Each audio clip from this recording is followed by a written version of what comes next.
We have Jack Pouchet here, who's Director of Energy Initiatives for Emerson Network Power and a Board Director of Green Grid. Yes. So thank you very much for doing this interview today, and we are here at DataCentres 2012. First of all, tell me a little bit about your company and what do you do? So Emerson Network Power is a grid-to-chip provider. So we provide everything from power infrastructure, cooling infrastructure, from utility scale, and we say all the way down to the chip level where we provide DC-DC converters as well as ancillary components and cooling within the servers. So literally grid to chip, we're touching every point where electrons do handoff and there's thermal barriers, et cetera, within the device and system. Okay. And this is a global company? Global company, about 130,000 employees around the world, a little over 25 billion in sales. Wow, okay, and publicly listed company? Publicly listed New York Stock Exchange, EMR. Super. So we've got some questions here for you today. Okay. First of all, what do you see as the most fundamental energy challenge for data centers today? The timing of that question is really appropriate because just recently Greenpeace came out with a paper on how green is your cloud. And personal opinion on energy is people are going to be looking at the color of the energy. What's the makeup? What's the consistency? And how much of it's coming from coal? How much is coming from nuclear, wind, solar, biofuels, et cetera. So, business leaders are going to be taking a keener look at the supply chain for their energy source. Okay. That'll be number one. Number two will be the resiliency of it, because as you migrate to a more diverse mix and start integrating in renewables, whether that be solar, wind, hydro, bios, whatever, you do run into some issues with availability. Okay. And there's some complexities that come to play when you do that. Okay, good. And what difference do you think that cloud services will make to the cooling requirements of data centers? Obviously, cloud services now are very much talked about topic. And how do you think that will affect that in terms of cooling? The interesting thing on the cloud is that it will change things slightly, but I don't think it's going to be a monumental change. And the reason for that is that cloud is a piece of the entire continuum for compute, but it's only that, it's a piece. Okay. And so that you still have your telecoms, you still have your bandwidth, your aggregators, your pipes, you still have enterprise compute, you still have distributed compute, and so there are all these other nodes where traditional cooling, power, issues have to be contended with.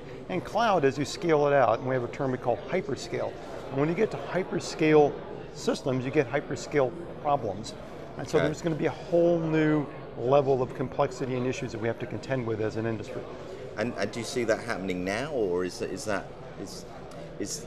rise of cloud services happening so quick there's going to be that change much quicker, or do you think it's going to be gradual, this change? Well, it's less about change and more, of the cooling requirements. more about understanding what we have. Okay. And when you build your first 1 million square foot data center, you have one. Right. And so living with that for a while, 3 to 5 years, when you first stand it up, everyone says, aren't we wonderful, and look what we did. They don't tell you about 3 years later that it was a nightmare to live with and all the changes they had to make along the way. And so as an industry, we're going to be learning as we go, and that's what's happening as we scale these up. Good.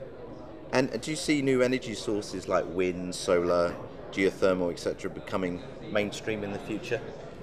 Well, mainstream's a difficult thing to define, but to say that they're going to accelerate their place in the marketplace, quite likely. Again, I go back to the Greenpeace, I go back to the pressure on CO2 emissions, we go back to sustainability issues that companies are contending with, and responsible citizens in the industry are taking a look at these things, and they're looking at sourcing power from bio facilities, maybe putting containers in wastewater treatment facilities, and then ultimately, something that I see happening, it may not be in the next year, but in the near future, is as we get to more larger data centers become ideal candidates to be their own utility.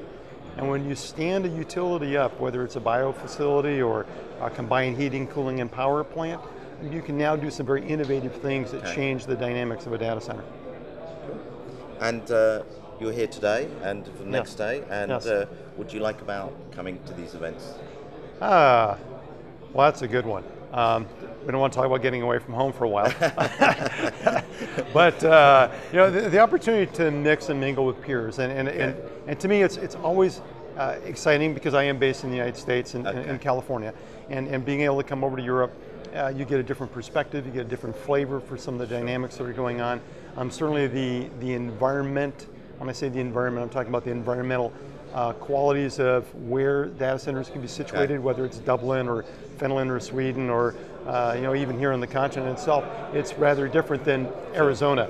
Yeah, sure. No, I okay, understand. and so Different challenges. different challenges, different economic challenges, but so it's really nice to get that dynamic that you get from coming here to events like this. Wonderful.